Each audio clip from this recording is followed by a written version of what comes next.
All right. We're back on Muscle and a Shovel, chapter 22. The interesting thing about this particular grouping of chapters, I think, as you read the book and the storyline as it goes along, is that up to this point, Mike has been very stubborn. He's held to his beliefs and kind of, set his foot in the ground and just refused to budge and been very stubborn.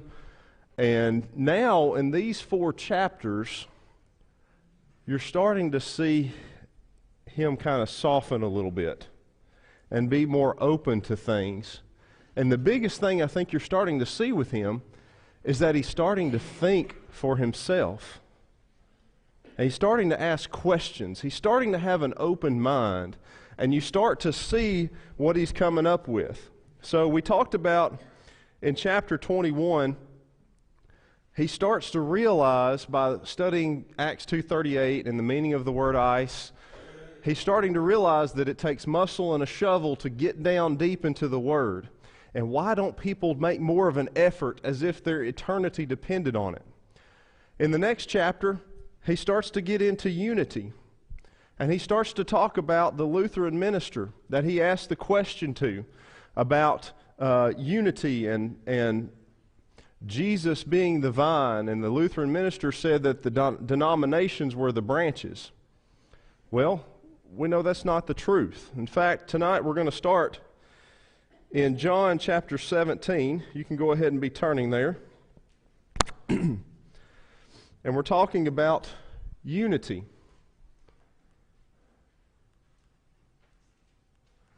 We reference these 3 verses talking about how we are to be of one mind. Now, in the discussion questions of this chapter, he brings up these questions.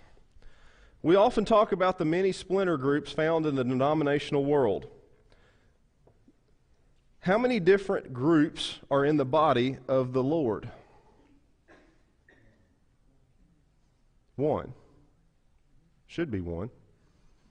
He also brings up, he mentions these though, non-institutional, one-cuppers, those who use musical instruments. What about those? Still just 1. Exactly. He asked this question too. Well, he didn't ask that question. Inigo Montoya asked that question. All right. We talked about the true meaning of unity, if you're wondering what the Princess Bride has to do with this. So we were talking about, you keep talking about unity among Christians and trying to unite denominations into non-denominational churches. But you keep using that word. I don't think it means what you think it means. The unity that Jesus spoke of is unity among Christians, to be of one mind, to have one thought, to have one purpose on this earth. So he brings up this question: how does religious division affect the world's perception of the churches in the world of Christendom? Yeah, that's a lot of big words. How do all these different denominations affect those who are not Christians and how they look at churches in general, those who follow after God? There's definitely the perception amongst much of the world that it's a blessing to have so many different denominations that you can go to the one of your choice. I mean, so from the time I was a little kid, I always heard people advertise on TV or movies or whatever, worship this Sunday at the church of your choice, Mm-hmm. One's as good as another. Yeah. So the world looks at it as they're all fine, and the world also looks at it like must be something wrong because they can't agree. Right. There's people who look at it and it's the Burger King approach. Have it your way. Right? But then there's people who look at it and they say, why can't they all get their act together? But I think that may be the wrong question to ask. John chapter 17, verse 19. And for their sakes I sanctify myself, that they also may be sanctified by the truth. I do not pray for these alone, but for those who will believe in me through their word. that they all may be one, as you, Father, are in me, and I in you, that they also may be one in us, that the world may believe that you sent me. So the idea of unity is to be one within the body of Christ. Now the question is, when you look around at all these various denominations and all these different groups of beliefs, or groups of people who have different sets of beliefs, the question now is, how did we get here? How did we get here? So I'm going to give you about a 5-minute crash course in church history as best I can. Now, I by far am no scholar on church history, but I did read a book about it. Where did I put that? All right, if you ever get a chance to read this, it's very thin, easy reading. Each chapter is about 4 or 5 pages. It's Church History by John Cox. Costs like $3 or $4. Maybe it's on the back. No, it's not on the back. It's a very good book to read if you ever get a chance to skim through it. You'll learn a lot of things really fast if you look through it. So, I've been trying to hit Matt up for a dry erase board so I could be like Karl Rove up here and write on my board. Okay? So let's look at it this way. I like using visual effects. Can y'all see me if I stand back here? Okay. Maybe I won't forget my notes. All right, so let's use this as a baseline. Day of Pentecost down here. Okay? All right. Down here at the bottom is the beliefs of the Bible to present day.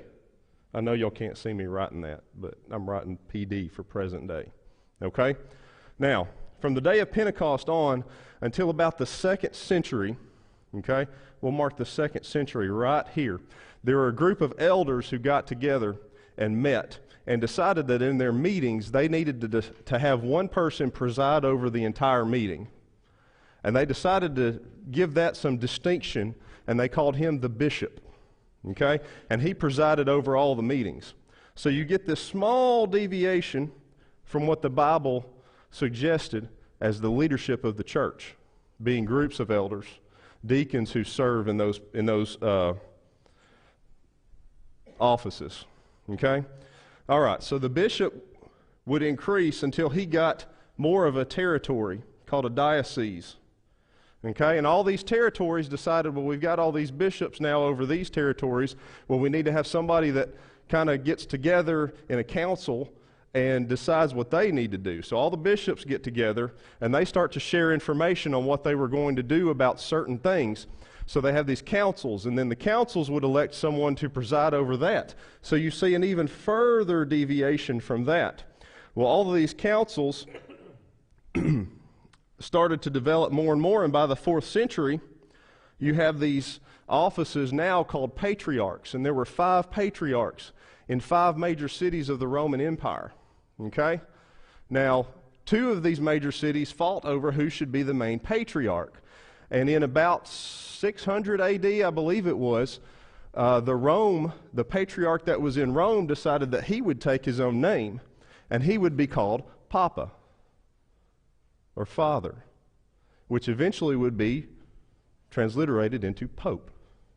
So see, now you see from one little deviation from what the Bible said, you see a branch off way over here and become completely different throughout time, the Catholic Church. Okay?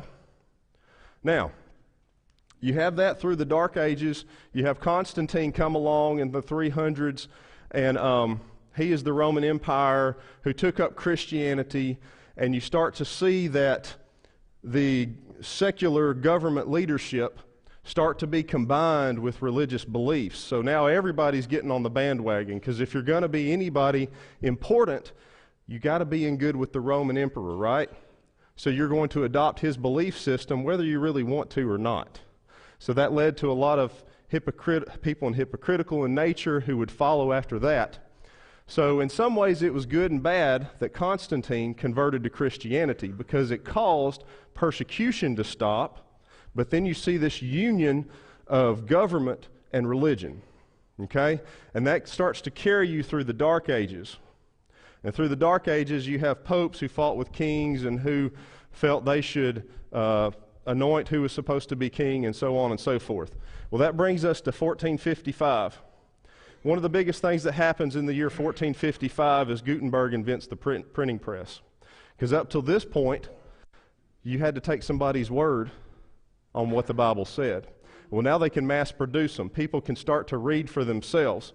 When you get to the year 1517, this guy named Martin Luther takes a piece of paper and sticks it on the door of the Catholic Church, his 95 theses of what's wrong with the Catholic Church. And he begins what's called the Reformation movement. So what's significant about the Reformation movement? It wasn't technically trying to get back down here to what was in the Bible. It was simply trying to reform what he didn't think was right within the Catholic Church. So he makes an effort to branch back down here, but he doesn't quite get back to Bible beliefs. Okay? Now, what happens after that? Well, people start to say, well, Luther had some good ideas. About 4 years later, they say, let's follow what he did. So you have the Lutheran Church that is created from there. And he begged them not to take his name and use it, but they did anyway. So you have the Lutheran Church, then you start to have things pop up like the Church of England, the Baptist Church, and you have, just to kind of skip ahead, because I said I was only going to take 5 minutes, you start to have all of these branches that branch off, and you have branches off of branches that branch off. Some get closer to what the Bible believes, some get further and further away. And that's how you end up with all these different belief systems. So around the early 1800s, you have Thomas Campbell, Alexander Campbell, and all these guys who come and they start the Restoration movement, the attempt to restore the church as it was here in the first century. They want to get back to Bible beliefs, okay? What Bible things and Bible names and Bible ways, okay? Now, the unfortunate thing is people start to have different beliefs of that. We should use instrumental music, or we should have missionary societies. So then you even see a branch off of here. You get the Christian church, the disciples of Christ, and so on and so forth. So basically what it comes down to is you got to go to the Bible. You've got to get back to the baseline. That's the whole point of the muscle and a shovel ideal, is to get back to what the Bible says and not listen to what the Lutheran minister says or what the Baptist pastor is telling you or anybody else who is an authority on religion and Scripture. All right, so thoughts or comments on that? I told you it was going to be a crash course. Anybody got anything to add who has studied church history before?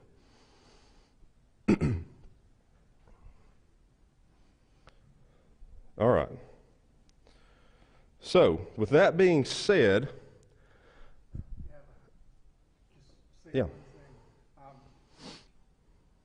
Problem with much of the denominationalism in the world is they've been around for a few hundred years now, and they have their own catechisms, their own doctrines, their own publications and things, and within their own denomination, the problem is that they look at their writings, their books, as just as important or more important than the Bible. And that's why it's so difficult to get people like Mike here to agree that, hey, we've got to use the Bible as a standard, because a lot of people don't see the Bible as a standard. And that's when things really fall apart. Right. That's one of the interesting things that's going to happen next chapter after next, as he starts asking the question, why is it so hard for people to give up their belief system for truth? We're going to get to that. But yeah, I mean, a lot of denominations say, here's what we believe, and this is more important than what's in the Bible.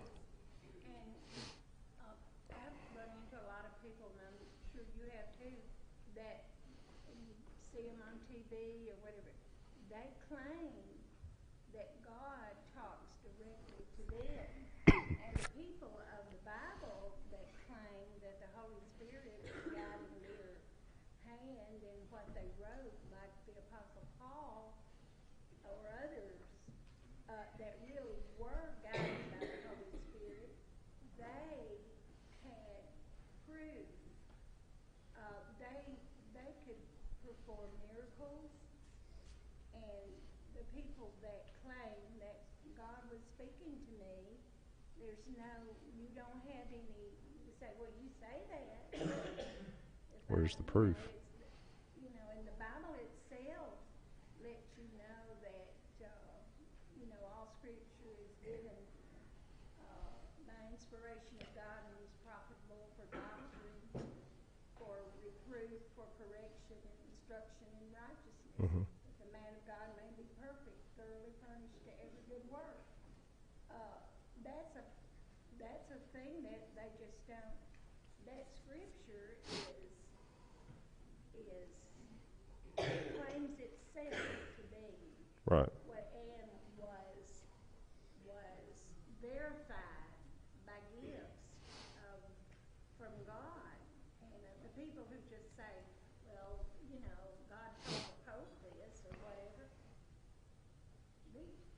they don't have any proof. Right. Like they had in the New Testament. Right. Paul too told them that if anybody comes here and teaches you anything that we haven't taught you in this Bible, let him be damned. Yeah. Now that's a pretty stiff statement. Yeah, very strong. Very strong. Well, even 1 Corinthians 13:10 says that when that which is perfect is come, that which is in part will be done away with, talking about the need for miracles, the performance of miracles. So now that we have the Bible, that's the source. That's the go-to. But you see where Michael's thought process is changing here. He's gone from trying to defend his beliefs to now he has a chapter about the muscle and a shovel. He has a chapter about where he's questioning unity and what he's told by another preacher. Well, now you get into chapter 23, and this is an interesting chapter because who calls him on the phone? Y'all read this, right? Who calls him on the phone? The Baptist preacher guy, right? And how long has it been? Like 6 months since they've attended there? Right. He calls for what reason? He needs money. And what do they start to question? They question his motives, right? Where were they when they first, where was this guy when they first quit going to church there or attending services there? He didn't even notice they were gone, and he couldn't even remember their names, right? So he titled this chapter, When Mama Ain't Happy, You Know the Rest. Okay? The verse we're supposed to memorize for this chapter is 1 Timothy 6, verse 9. But those who desire to be rich fall into temptation and a snare, and into many foolish and harmful lusts, which drown men in destruction and perdition. We're told to quote 5 verses from our note cards to someone else without using your cards. How are we coming on those note cards? Memorize another note card this week. All right. So let's get to our discussion here. Discuss the importance of bearing one another's burdens and the need to be involved with our church family on a daily basis. All right, let's look at a few chapters on this. Passages. Galatians chapter 6 and verse 2. Galatians chapter 6, if you look at verse 1, says, Brethren, if a man is overtaken in any trespass, you who are spiritual, restore such a one in a spirit of gentleness, considering yourself, lest you also be tempted. Bear one another's burdens, and so fulfill the law of Christ. For if anyone thinks himself to be something when he is nothing, he deceives himself. But let each one examine his own work, and then he will have rejoicing in himself alone and not in another, for each one shall bear his own load. So in verse 2, we're told to bear one another's burdens. How about John chapter 15 and verse 12? When we bear one another's burdens, what does it show amongst us? John chapter 15 and verse 12. This is my commandment, that you love one another as I have loved you. So it's a demonstration of love when we reach out to those around us who are bearing burdens. And I don't know that there's anybody in here can say that they're not bearing a burden right now. because that's how life is. So we can look around and know that we can help one another and show love. When someone's missing from services, we go, hey, where are they? We missed you. We wished you were there. Galatians chapter 5, verse 14, for all the law is fulfilled in one word, even in this, you shall love your neighbor as yourself. Okay. Now, this is some of the hard part right here. Coming to realize that someone has a burden requires active involvement in each other's lives. What was their big question about the Baptist preacher? He didn't know anything about them. He didn't know they had been gone for 6 months. He only called when he needed something, not to call and check on them or their needs or how they were doing, right? So look at these few points. Maybe we can talk about this for a moment. First of all, if we're not open and honest about our struggles, then no one will know what our burden is.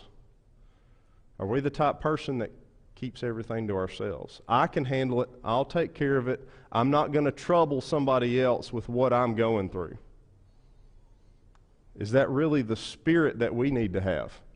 If we're not observant enough or interested enough, then we won't notice what someone is struggling with. Are we so self-occupied that we forget to look around and to talk and to notice when someone's having a down day or when they're struggling a little bit? If we're not spending enough time with each other, then we won't have the opportunity to be close enough to others to know what their burdens are. So yeah, that means we need to spend time with each other, whether you like it or not. I think we all generally like each other in here, right? Everybody smiles. Good. All right. All of this requires time and effort and developing true relationships. So how good are we at this? I think we fall short because we get that mindset that somebody's going to think we're prying into their business. And it may very well be that that's the way it is sometimes. Yeah. And we kind of stand back and expect someone to ask us to help. And maybe that's the other side of it. Maybe we ought to ask people to help us more than we do. Yeah. So that we can build a relationship with people. Yeah. Well, I mean, relationship takes time and effort, right? I mean, that's what marriage relationships are based on. Time, effort, communication, spending that time with one another. That's how our Christian relationship is built. Spending time with one another so that we know when somebody's hurting or know when they're struggling. Yes, Linda? Being we had sermons and classes about where we run through those verses about church discipline, where we withdraw fellowship or something like that. You can't withdraw fellowship if you didn't Yeah. have the truth. Well, that's a good point, though. You've got to be with somebody, and they will miss, or we will. I know Right. about myself too. We've got to, like I was saying about when I had to be a whole month, like a prisoner, Mm-hmm. in the hospital and in rehab. It was like, well, I understand how people feel. Well, Ron stayed with me every day and every night, and I'll have to give him credit, but still, just one person, well, I mean, and I had people come and bring me for presents and everything, I'm not talking about that, but I'm talking about, we just have to have this relationship and this fellowship, but if we don't have that, there is no church discipline. Right. There is no withdrawing of fellowship. Right. Well, discipline is intended to be a painful thing. If withdrawing fellowship from someone is not painful, then we're not doing it right. Right? I think nowadays, withdrawing fellowship, a person who has fellowship withdrawn just goes, well, I'll just go down the street down here and go worship with them, no big deal. But it should be a painful thing. If we're sick, if we're away from services, it should be like, man, I missed being there. I really wanted to be there, but I missed out. I can't wait to get back. We should have that kind of closeness, that kind of tight-knit relationship. I'm going to skip ahead here for just a second. We only got a couple of minutes left. Go to Acts chapter 2. So the other discussion questions he asks us to do, I'm just going to read these so you'll know what he mentions. Discuss those in the church who could use a phone call, a visit, or a card in the mail. If you're not in one of the care groups, this is where we do this. This is where we get the lists to send out and all that kind of stuff. We need to get involved. Who is responsible for maintaining a connection with the brothers and sisters in Christ? Is it the elders' responsibility? Is it the deacons, the ministers? Or is it all of us? We can't just shift blame or responsibility onto somebody else because it's all of us together. All right, Acts chapter 2, verses 42 through 47. And they continued steadfastly in the apostles' doctrine and fellowship, in the breaking of bread and in prayers. Then fear came upon every soul, and many wonders and signs were done through the apostles. Now all who believed were together, and had all things in common, and sold their possessions and goods, and divided them among all as anyone had need. So continuing daily with one accord in the temple, and breaking bread from house to house, they ate their food with gladness and simplicity of heart, praising God and having favor with all the people. And the Lord added to the church daily those who were being saved. So the question is, what would the Lord's church look like today if we continued in the way of our brothers and sisters from this passage? We'd have more people wanting to come be a part of us instead of us having to go look for people to come. Exactly. They would look at us as a group, all of us sitting in here right now, all of you that are smiling right now, because of how wonderful it is to be here as a member of the Lord's family. They would look at us and say, they've got something I ain't got. How do I get it? How do I get it? Now notice, go back to the passage. What does it say? So continuing daily. Not checking in once a week. It was a continual, everyday kind of thing. And what was happening to the church? The Lord was adding to it daily, right? So this is a constant thing, not just a, hey, I hadn't talked to Ron in 3 weeks. Let me go talk to him for a second. Not that kind of thing. This was a continual kind of checking in, a continual sharing of what they had and what burdens they needed to share and to bear with one another. So how much better off would we be nowadays if we could get back to that type mindset? Just playing devil's advocate, let me ask you. Uh-oh. Did these people work? Did they go to work? Didn't they have things to do? I would assume they did. I'm assuming they had responsibilities as well. We all do. If a man works, neither let him eat. But they still made time to get together. Right. Right. Exactly. They found the time. They made it of high priority to get together that often. So it's a very good point, Ron. I think that probably all of us here are here tonight because we understand the importance of getting together and to encourage each other. It's one reason we're here. I know Right. if you're like I am, sometimes on Wednesday nights I am so tired. Once you get to church, all of a sudden you forget about being tired for a while. Yeah. Because you're enjoying everyone else, bring out God's word and everything.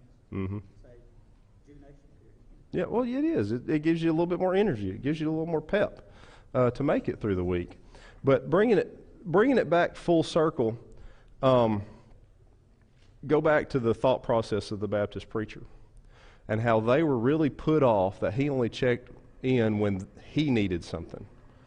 You know, how are we looking around for those opportunities? Are we looking around? Because that's how people are going to fall away from this family that we have. That's how people are going to fall away from this group, is if they don't feel loved or see that we're connected in that way, then we lose people. In the same way, if we're checking in on people and people notice that and they see that, they want to be a part of it. They want to be here. They want to be a part of it and come here and worship and celebrate. So, these are things that Michael is starting to notice in his quest, his religious quest here. He's starting to look around and notice things about unity. He's starting to notice things about how people act towards him or towards others. And that's what's really starting to change his mindset of where he needs to be in his Christian life. So next week he starts to get into some deeper stuff. And we're going to talk about that. And then we get into his one-on-one Bible studies with Randall. So it's fixing to get a whole lot interesting right here. So thank you for your comments and your attention, and we'll see you Sunday.